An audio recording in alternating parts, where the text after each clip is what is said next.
जय माँ काली। एक बहन का प्रश्न है कि उन पर तांत्रिक क्रिया हुई थी। तो ऐसे में वो जब भी माँ काली की पूजा पाठ या मंत्र जाप करती हैं तो उन्हें घबराहट होने लगती है। और फिर जब वो इस घबराहट को शांत करने के लिए जल को अभिमंत्रित करके पीती हैं तो और भी ज़्यादा बेचैनी होने लगती है। इसके पीछे क्या कारण हो सकता है? तो आज की इस वीडियो के माध्यम से मैं इसी प्रश्न का उत्तर दूंगी कि माँ काली की पूजा पाठ से घबराहट क्यों होती है और अभिमंत्रित जल अपना कार्य क्यों नहीं करता, इसके पीछे क्या कारण है। और अगर आपके मन में भी कुछ इसी तरह के प्रश्न हैं तो हमें कमेंट में ज़रूर बताएं। मैं माँ काली और गुरु भगवान जी के आशीर्वाद से उनके उत्तर देने का प्रयास करूंगी।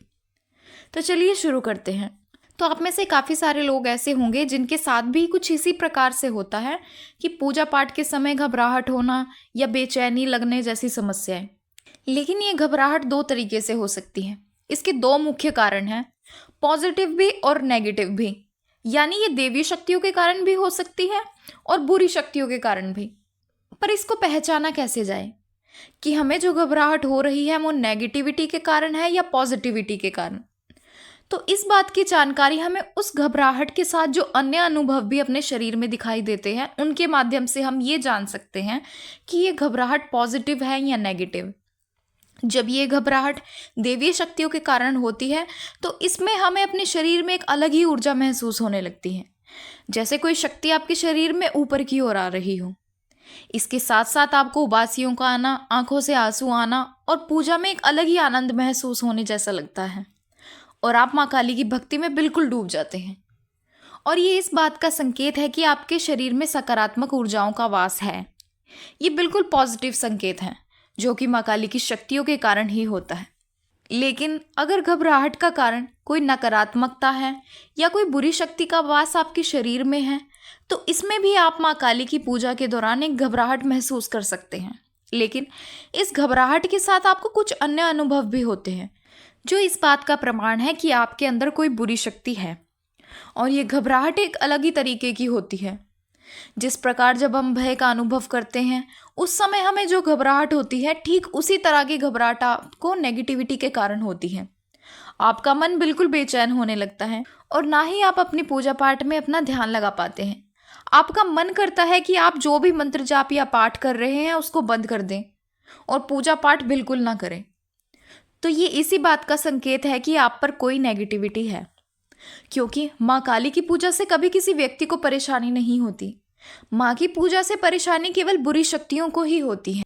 ऐसे में अगर आप पर किसी ने तांत्रिक क्रिया के द्वारा बुरी शक्तियों को भेजा है या स्वयं आपको कहीं से बुरी शक्ति ने घेर लिया है तो जब आप माँ काली की पूजा या उनके मंत्र का जाप करेंगे तो अवश्य ही आपको ऐसी परेशानियों का सामना करना पड़ सकता है, क्योंकि आपकी मंत्र जाप की ऊर्जा के द्वारा उस बुरी शक्ति को परेशानी होने लगती है, जिस कारण आपको घबराहट और बेचैनी जैसे अनुभव हो सकते हैं।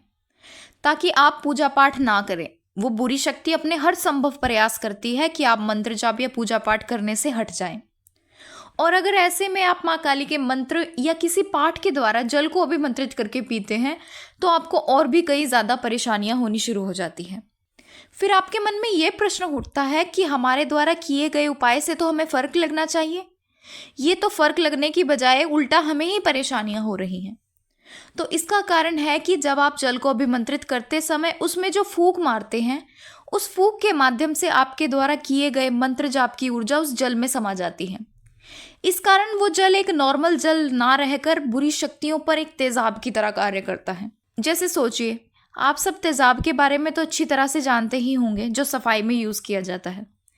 जैसे टाइल्स पर जब बहुत गंदगी जमी होती है तो हम उसे आसानी से नहीं उतार पाते, लेकिन जब उस पर तेजाब डाल दिया जाता है तो क्या होता है, कुछ धुएं जैसा उठने लगता है जो गंदगी को साफ करने का अपना कार्य शुरू कर देता है। ठीक उसी तरह अभिमंत्रित जल भी एक तेजाब की तरह कार्य करता है जो आपके अंदर जाते ही उन बुरी शक्तियों पर अपना असर करने लगता है जो बुरी शक्ति आपको परेशान कर रही होती हैं। लेकिन ये उपाय करने के बाद तो आपको आराम आ जाना चाहिए, पर आपको आराम क्यों नहीं आता? आपके द्वारा किया गया वह जल अभिमंत्रित अपना कार्य ठीक तरह से क्यों नहीं कर पाता? तो इसका एक बहुत बड़ा कारण है जो मैं आपको बताने वाली हूँ, उसको ध्यान से समझे। जैसे आपने किसी मंत्र के द्वारा जल को अभिमंत्रित किया और उसको पी लिया, तो हम ये नहीं कह सकते कि उस जल ने अपना कार्य नहीं किया। उस जल ने अपना कार्य किया, लेकिन उस जल ने पूर्ण रूप से नहीं किया, क्योंकि ये डिपेंड करता है कि आपने जिस भी मंत्र या पाठ के द्वारा उस जल को अभिमंत्रित किया है उसको आपने कितना जपा है। क्या वो मंत्र या पाठ जागृत है?